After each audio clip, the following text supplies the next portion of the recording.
नमस्कार प्यारे बच्चों। आज हम केमिस्ट्री का एक टॉपिक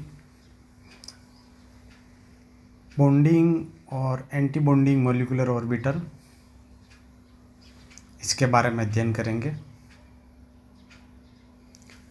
बॉन्डिंग मॉलिक्यूलर ऑर्बिटल यानी बंदी आणविक कक्षक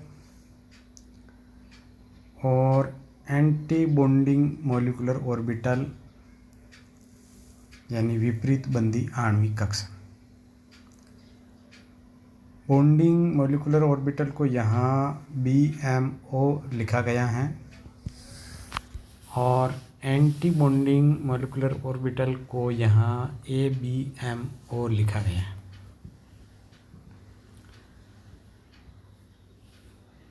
तो लेफ्ट हैंड साइड में बॉन्डिंग मॉलिक्यूलर ऑर्बिटल BMO और इधर राइट साइड में आपके anti bonding molecular orbital ABMO।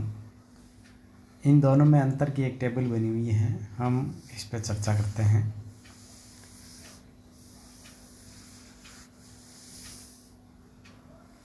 BMO का जो निर्माण होता है वो एटॉमिक ऑर्बिटल, जिनको कि यहाँ AO लिखा गया है, उनके रैखिक संयोजन से होता है। अर्थात इसमें तरंग फलन का योग होता है। तो ये आपका तरंग फलन का रैखिक संयोग और इसका योग हो रहा है।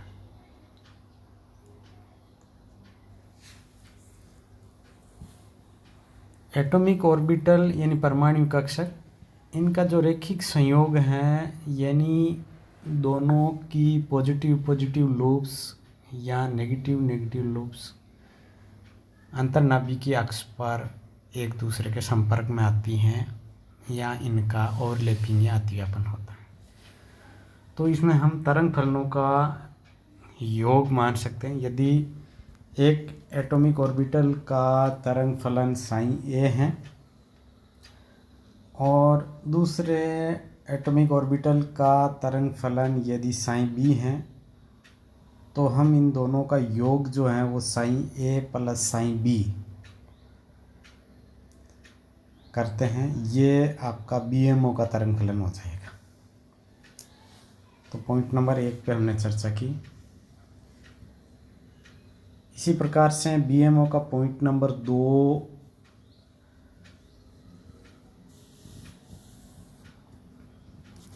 ये BMO तब बनते हैं जब संयोजित होने वाले एटॉमिक ऑर्बिटल AO की पालियां समान चिन्ह वाली होती हैं।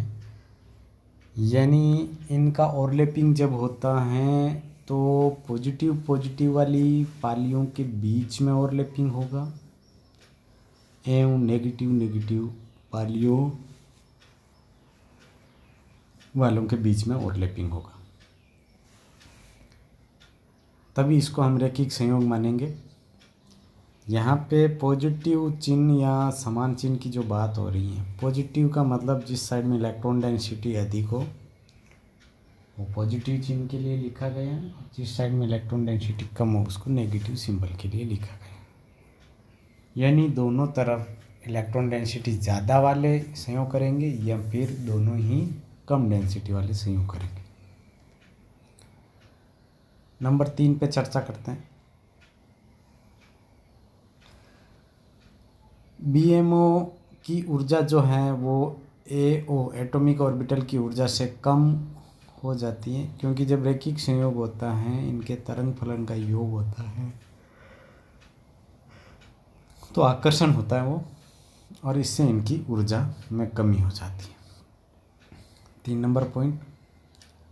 इसी प्रकार से बिंदु नंबर 4, इसमें इलेक्ट्रॉन डेंसिटी AO के नाभिकों के मध्य स्थान पर अधिक होता है। AO का मतलब एटॉमिक ऑर्बिटल के दोनों जब संपर्क में आते हैं दोनों एटॉमिक ऑर्बिटल्स, तो उनके बीच का जो अंतर्नाभिकीय क्षेत्र है वहाँ पर इलेक्ट्रॉन डेंसिटी बढ़ जाती है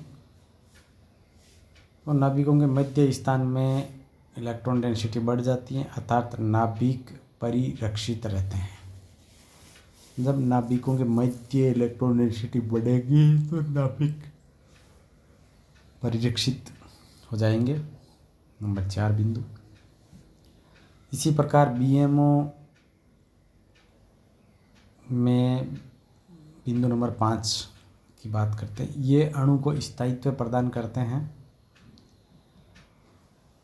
यदि बॉन्डिंग मॉलिक्यूलर ऑर्बिटल्स की संख्या बढ़ती है और उनमें इलेक्ट्रॉन घनत्व बढ़ते हैं, उनमें इलेक्ट्रॉनों की संख्या बढ़ती है तो अणु का स्थायित्व होता है, यानी अणु बनता है।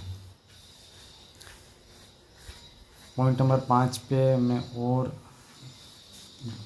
जोर डालना चाह रहा हूँ। जैसे हम एमओटी के अंदर जब पढ़ते हैं कि हीलियम अणु का निर्माण नहीं होता है इस प्रकार से, तो वहाँ होता क्या है कि बॉन्डिंग मॉलिक्यूलर ऑर्बिटल में और एंटी बॉन्डिंग मॉलिक्यूलर ऑर्बिटल में दोनों में इलेक्ट्रॉनों की संख्या समान हो जाती है, जिससे बंध का निर्माण नहीं होता है।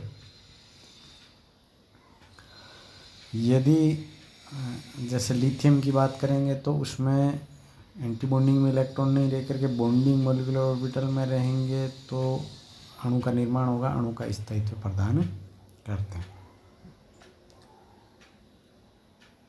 बीएमओ के जो सिंबल हैं उसमें सिग्मा बॉन्ड बनता है, तो उससे पॉइंट नंबर 6 पे चर्चा है।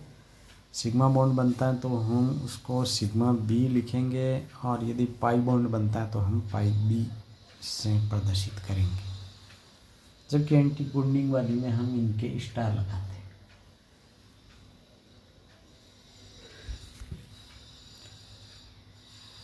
तो ये 6 जो अंतर बीएमओ में हमने पढ़े। अब हम एंटी बॉन्डिंग मॉलिक्यूलर ऑर्बिटल्स में 6 बिंदुओं पर पुनः चर्चा करते हैं कि एबीएमओ में क्या होता है। तो बिंदु number 1, anti bonding molecular orbitals का जो निर्माण है वो 2 एटॉमिक ऑर्बिटल्स के तरंग फलनों के अंतर का मतलब माइनस अतिव्यापन से होता है। तरंग फलनों के अंतर यानी एक एटॉमिक ऑर्बिटल्स का तरंग फलन यदि मैं साइन 1 मानूं या साइन ए मानूं, और दूसरे एटॉमिक ऑर्बिटल्स का तरंग फलन साइन बी या इसे साइन 2 मानूं, तो जो एंटी बॉन्डिंग मॉलिक्यूलर ऑर्बिटल बनेगा उसका तरंग फलन साइन 1 माइनस साइन 2 कह सकते हैं, या साइन ए माइनस साइन बी कह सकते हैं। तो ये तरंग फलन जो है वो अंतर के रूप में आ जाएगा। बिंदु नंबर 2 में हम इनके अतिव्यापन को देखते हैं। तो यहाँ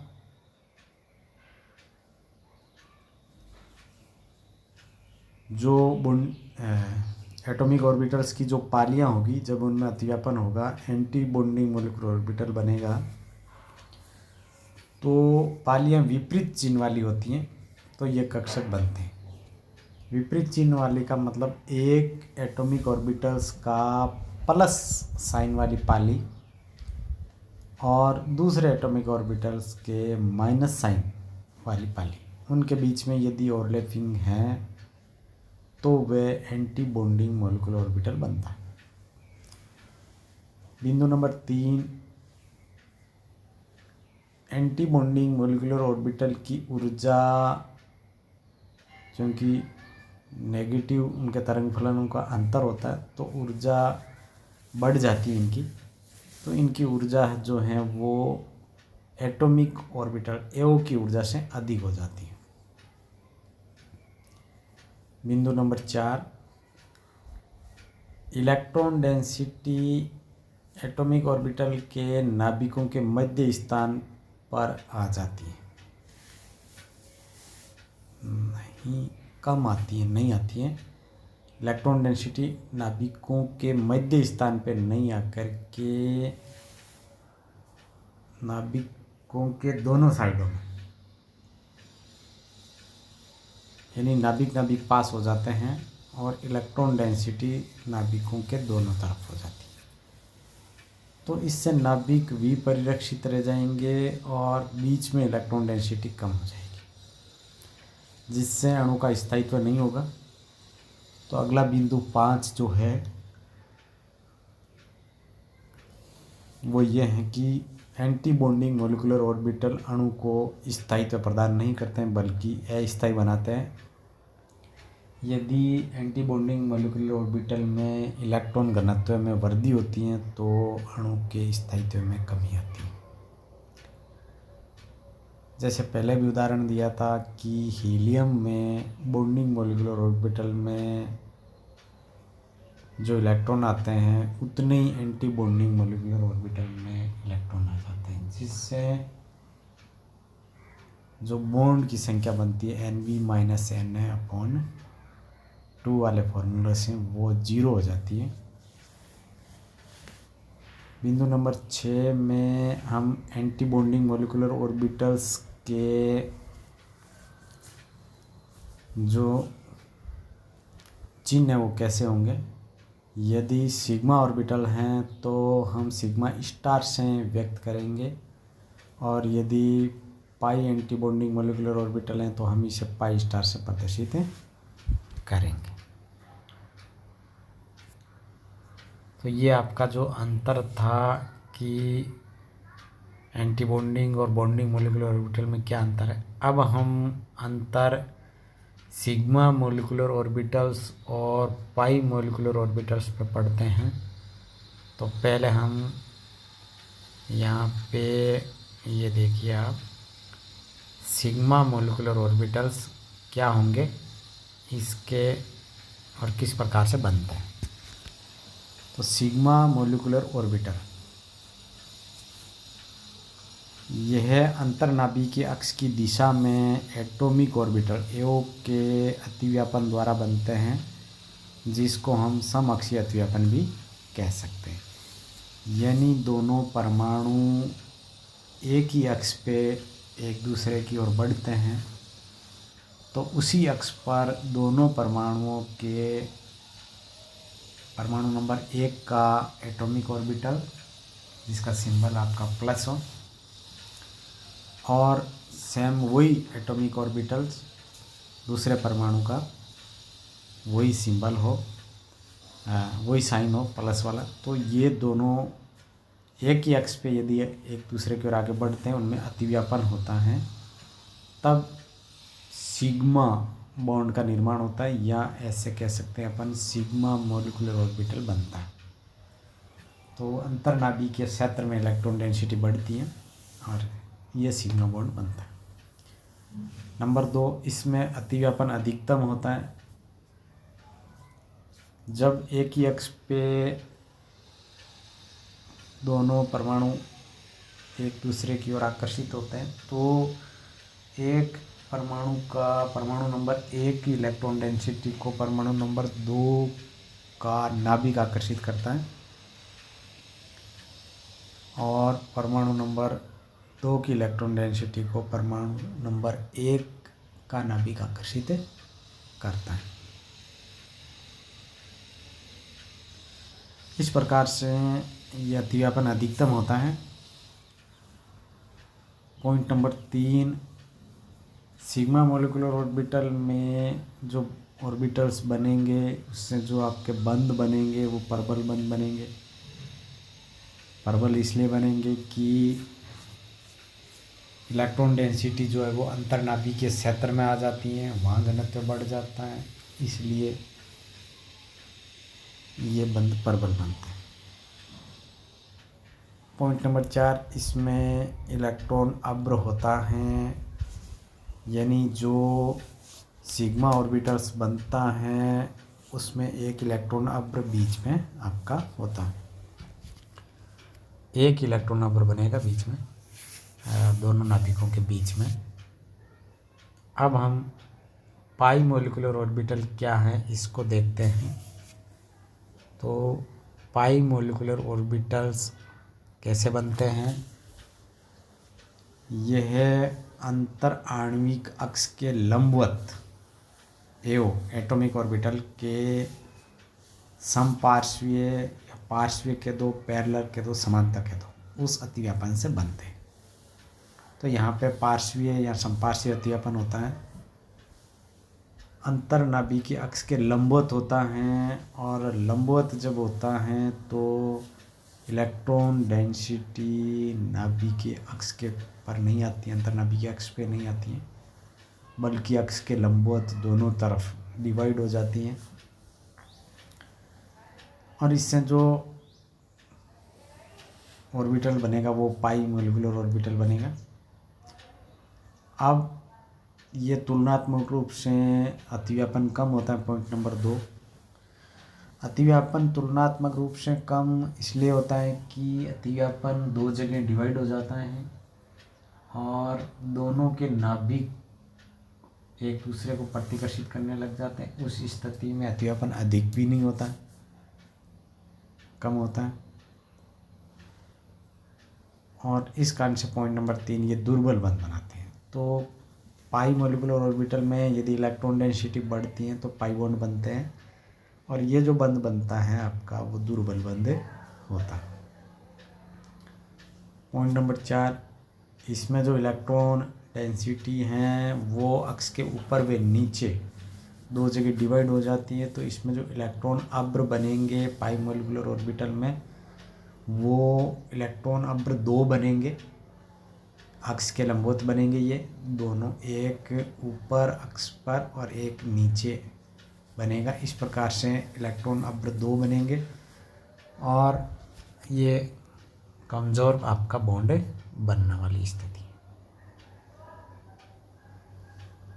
तो प्यारे बच्चों, आज हमने देखो सिग्मा मोलिकुलर ऑर्बिटल और पाई मोलिकुलर ऑर्बिटल क्या हैं इसको पढ़ा। एक बंदी आणविक कक्षक और विपरीत बंदी आणविक कक्षक क्या है, इसमें अंतर को पढ़ा। थैंक्स।